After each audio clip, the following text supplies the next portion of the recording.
Welcome to another double shot. Today's the big day, the release of Jake Tapper's book, Original Sin. It's not even really his book. He just put his name on it. It's Alex Thompson's book from Axios, in which they are now making money off of exposing a cover-up they were a part of in pretending that Joe Biden was totally okay during his presidency. And only after the debate did they learn.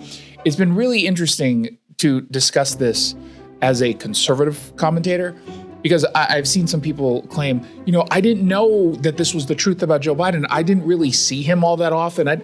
So I went on TV and I used my favorite line.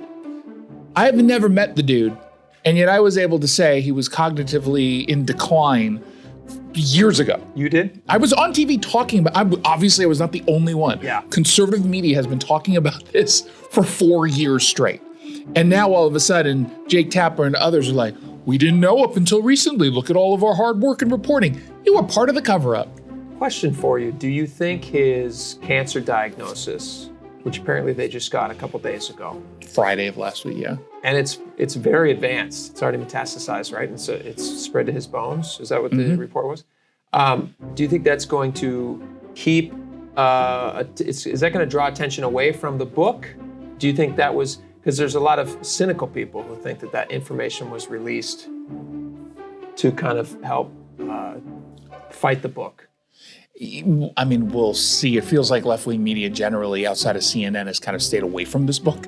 Frankly, it's still been getting some print. They're promoting the heck out of this thing. They're leaning into it. I saw. Well, it's Jake Tapper. I understand. I'm just saying it's strange to see, because I saw Brian Stelter and I saw Jake Tapper both talking about how much this seems like crazy coincidence that this cancer diagnosis would come out.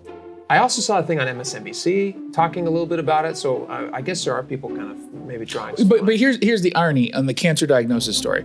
For the most part, the media has just, again, amplified some quotes from a statement that was put out by the Biden administration rather than asking a valid, uncomfortable, but valid question. Sure. When did you really find out about this cancer? He says he found out about it last Friday. So if that's true, was he not being screened? It takes years generally to get to this level of cancer. It's also an incredibly easy thing to screen for. I mean, incredibly easy. And P-tests that you can just the elevated markers. The president, say, hey, it's time to look at the president is supposed to be monitored for this. Yeah. And so my dad had it. He had prostate cancer. They caught it at a routine physical, which they do every year for guys over a certain age. It wasn't even like the uncomfortable finger thing. It was just a pee in a cup. We noticed something, let's give it an extra look, and they did. They went in, they did surgery, and it's a very, very, if you catch it early, it's a very, very survivable cancer.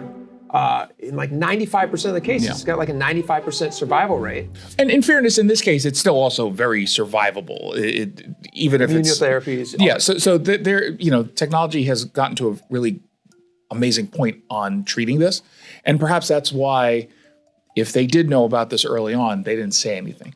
And they waited until after. Do you think they knew? They just decided not to say anything? Yeah, I think they knew. I don't believe, or at least I refuse to believe, that the doctors are that incompetent that they weren't able to catch this early. I just don't believe that. And it would be kind of interesting if media outlets that participated in the last cover-up maybe dig into this reasonable question. Just saying. The White House doctor, why did he not catch this? Yeah, that's what I'm saying. Especially somebody Biden's age. I find it hard to believe. It's tough to believe. Yeah. Well, we'll do our own investigation. We'll let you know what we find. We'll see you tomorrow. Hey, it's Jason Rantz here with Scott Rarucka from Legacy Group Capital. He's their CEO. So let's talk about someone who wants to invest in real estate. They don't quite know where to go, what to do, where to start, but they do know, obviously, that right now the market is really, really hot.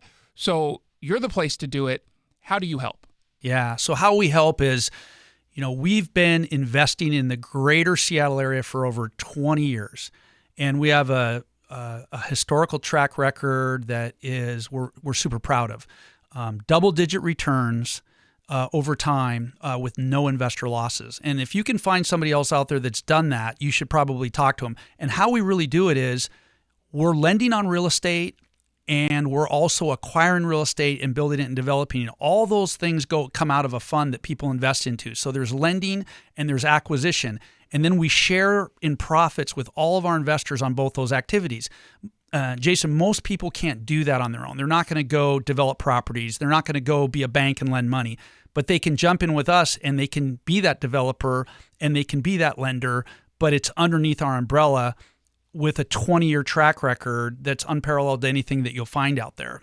We've been told that we're one of the best kept secrets in the Pacific Northwest. I don't want it to be a secret. I want everyone to know just about what it is you do. The Legacy Group Capital family of funds offer short-term 90-day investments at 7%. Longer-term investments, they've averaged double-digit returns. Just go to legacyg.com.